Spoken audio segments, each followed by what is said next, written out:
Assalamualaikum warahmatullahi wabarakatuh. Assalamualaikum warahmatullahi wabarakatuh. Allahumma sholli ala sayyidina Muhammad wa ala alihi wasallam. Izin bertanya Bu ya. Ini pertanyaan titipan teman saya. Saya 10 bersaudara. Ketika dia masih kecil, ibunya mempunyai hutang sebesar 200.000 rupiah. Siapa? Ketika Teman saya masih kecil, ibunya mempunyai hutang sebesar 200.000 rupiah. Baik. Dan yang membayar hutang tersebut kakak-kakaknya yang paling besar, kakak nomor 1, nomor 2, dan nomor 3 yang dibayarkan secara patungan. Pada suatu saat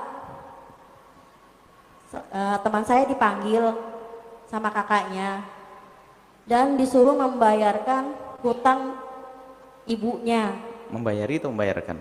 Iya, suruh mengganti pembayaran hutang ibunya yang mereka bayarkan. Teman saya berpikir hutang 200.000 insya Allah bisa dibayarkan. Tapi tidak taunya kakaknya itu meminta dibayarkannya sebesar 8 juta rupiah. Karena teman saya kaget, jadi Kenapa 8 juta?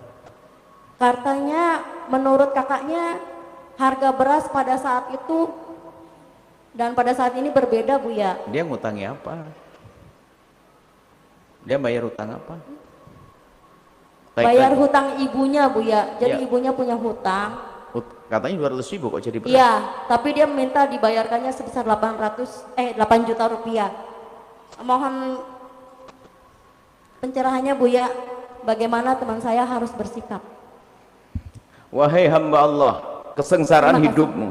Hei hamba Allah, dengar semuanya. Kesengsaraanmu karena kamu tidak punya hati kepada orang tua. Bayar hutang orang tua masih mikir nagih kepada orang lain. Orang tuamu itu lihat mengeluarkan duit untukmu sudah tidak mikir-mikir. Kita mestinya bangga kalau saya bisa membayari utangnya orang tua. Sudah gitu nagih ke adiknya. Nagihnya nggak karu-karuan lagi, nggak tahu cara apa itu. Bentuk membayar KPA atau itu. 200.000 kok jadi 8 juta ini. Super riba atau bagaimana ini? Masya Allah. Mana dia? Lengkap dia.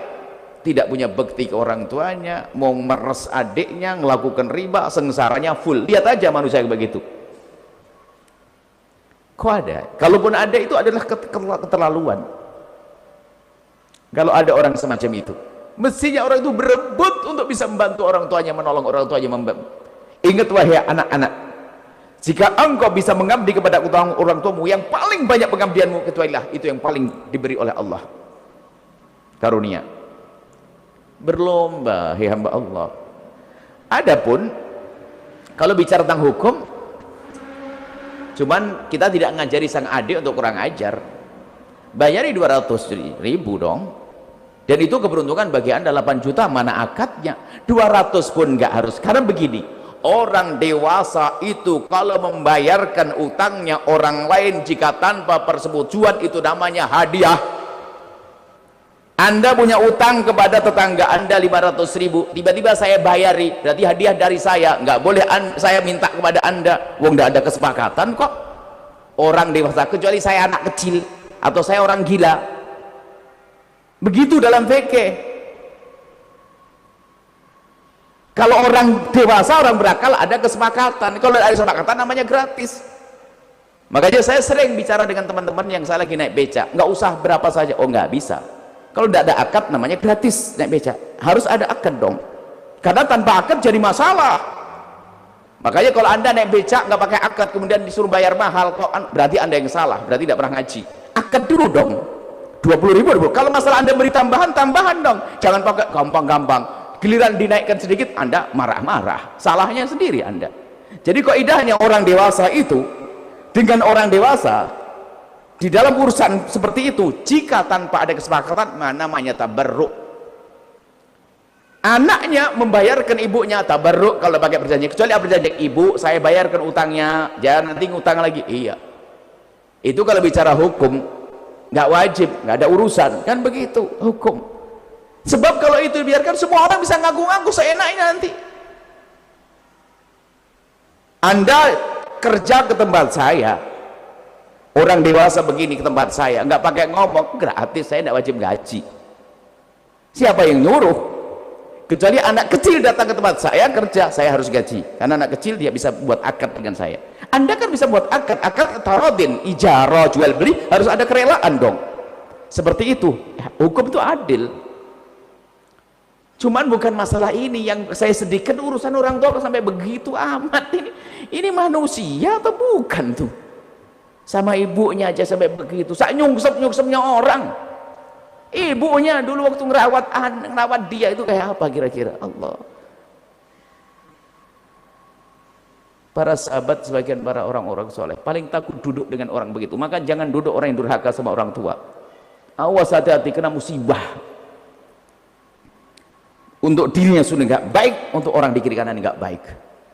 Masya Allah, na'udzubillah. Jadi sampaikan kepada sahabat Anda, nggak boleh ketularan kakak-kakaknya, ya.